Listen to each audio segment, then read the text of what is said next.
Welcome to our channel. Today Bible verse in Tamil.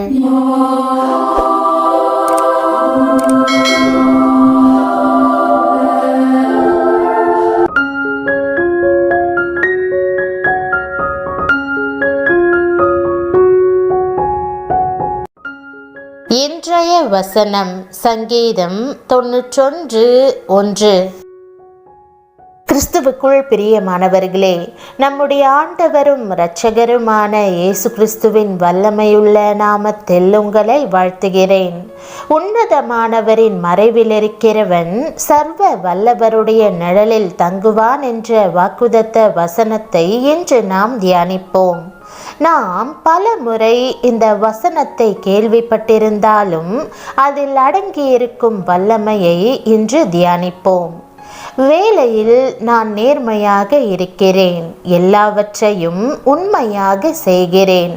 அல்லது பள்ளியில் நான் நேர்மையாக இருக்க விரும்புகிறேன், ஆகவே என் நண்பர்கள் வேடிக்கைக்காக செய்யும் காரியங்களை நான் செய்வதில்லை என்று நீங்கள் கூறலாம். பொய் கூறுவது, ஏமாற்றுவது, எளிதான வழியில் செல்வது அல்லது ஆண்டவருடைய பார்வையில் தவறான காரியங்களை செய்வது போன்ற உலக வழிகளில் செல்லும்படி நீங்கள் சோதிக்கப்படலாம்.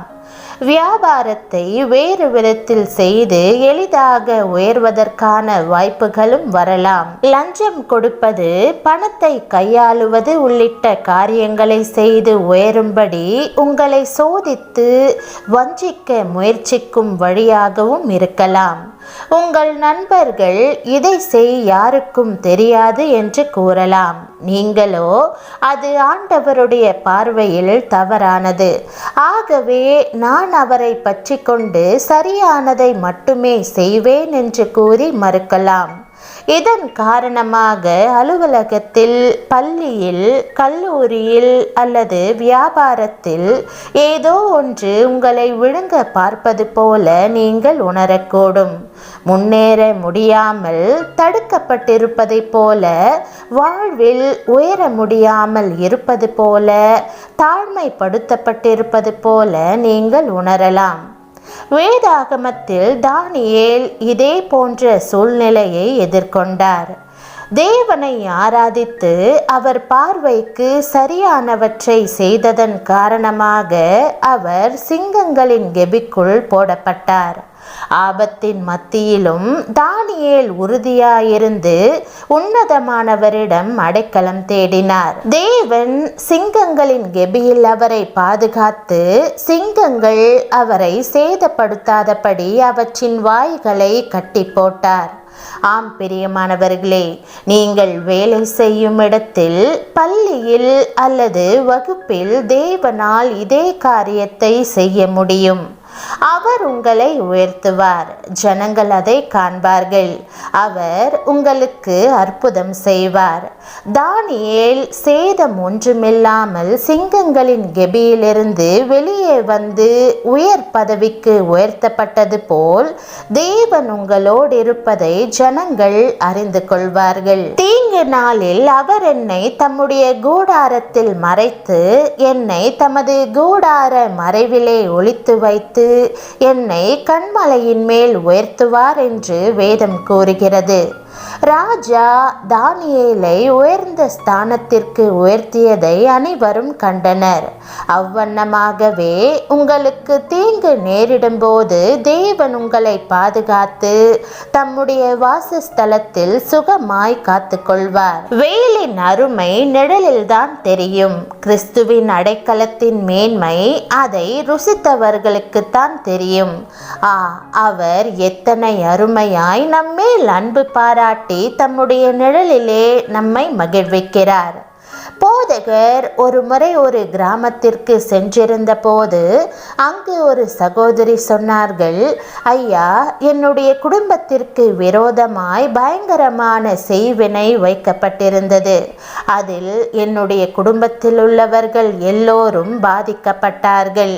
என் சகோதர சகோதரிகள் எல்லோரும் மிகவும் அதிகமாய் வியாதிக்குள்ளாகி வறுமையில் தவித்தார்கள். ஆனால் நான் மாத்திரம் கிறிஸ்து சத்துருவினுடைய நிழலுக்கு ஓடி வந்து விட்டேன். தேவனுடைய அடைக்கலத்தின் மறைவுக்குள் ஒளிந்து கொண்டேன்.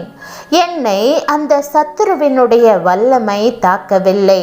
நான் பாதுகாப்பாக இருக்கிறேன் என்று சொன்னார்கள். நம்மை சூழ பொல்லாத மனுஷருடைய கொடுமைகள், ஏமாற்றுக்கள், துரோகங்கள், அன்பு தாழ்ச்சிகள் நம்மை சோர்ந்து போக பண்ணுகிறது.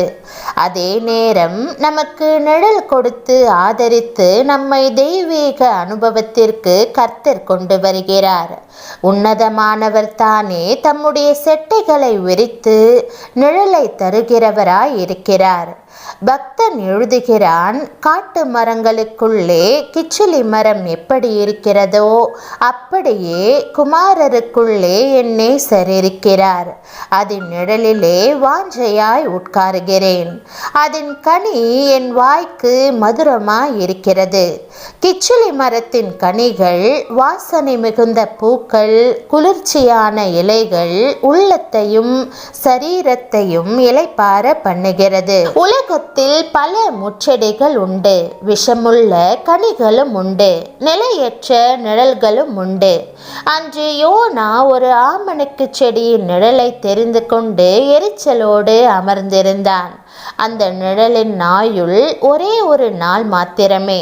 மறுநாளிலே பூச்சி அரித்த போது அந்த செடியின் நிழலை அவன் இழக்க வேண்டியதாயிற்று.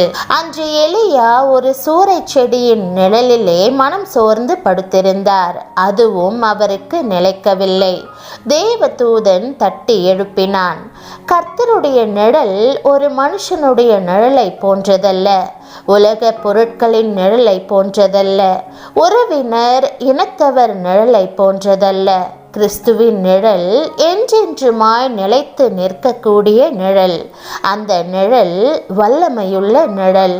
ஆகவேதான் சர்வ வல்லவரின் நிழலில் தங்குவான் என்று சங்கீதம் 91:1 நாம் வாசிக்கிறோம். பிரியமானவர்களே, நீங்களும் உங்களுடைய குடும்பமும் இந்த உன்னதமானவருடைய நிழலிலே தங்குகிறீர்களா? சிகரங்களின் மறைவிடங்களிலே தங்குகிற புறாக்களாய் காணப்படுகிறீர்களா? கிறிஸ்துவின் நிழலண்டை இதுவரை வராமல் இருந்தால் இப்பொழுதே கர்த்தரண்டை ஓடி வந்து விடுங்கள். அவர் உங்களுக்கு அடைக்கலமும் ஆதரவும் தர ஆவலுள்ளவராய் இருக்கிறார். அவர் தாமே வந்து தமது செட்டைகளின் கீழ் உங்களை மறைப்பார். உங்களோடு இருப்பவர்கள் உங்கள் முன்னேற்றத்தை காணும்படி உங்களை உயர்த்துவார். ஆகவே கவலைப்படாதிருங்கள். இப்போது நீங்கள் மிகுந்த பாரத்தோடு இருப்பதாக உணர்ந்தாலும் தேவன் உங்களை தமது நிழலால் மறைத்து பாதுகாப்பார். ஆகவே சந்தோஷமாயிருங்கள். அவர் உங்களை கன்மலையின் மேல் நிறுத்துவார். ஜெபம். கர்த்தராகிய இயேசுவே, இன்றைக்கு நீர் எனக்கு தந்திருக்கிற ஆச்சரியமான வாக்குத்தத்தத்திற்காக உம்மை ஸ்தோத்தரிக்கிறேன். என் வீட்டிலோ வேறு எந்த இடத்திலோ நான் இருக்கும்போது என்னை உம்முடைய செட்டைகளின் கீழே மறைத்து எல்லா தீங்குக்கும் சோதனைக்கும் விலக்கி பாதுகாக்க வேண்டும் என்று ஜெபிக்கிறேன். நான் உண்மையுள்ள ஜீவியம் செய்ய முயற்சிப்பதால் எனக்கு எதிராய் நிற்கும் சிங்கங்களின் வாய்களை நீர் கட்டி என்னை உயர்த்தும். என் வாழ்வில் உம்முடைய கரத்தை மற்றவர்கள் கண்டு நான் உன்னதமானவருடைய மறைவில் இருப்பதை அறிந்து கொள்ளட்டும். ஆண்டவரே, என் வாழ்வில் உம்முடைய நன்மையும் கிருபையும் விளங்குவதற்காக நன்றி செலுத்தி இயேசுவின் நாமத்தில் ஜெபிக்கிறேன் நல்ல பிதாவே. ஆமென். தேவனுடைய நாமம் மகிமைப்படுவதாக. ஆமென்.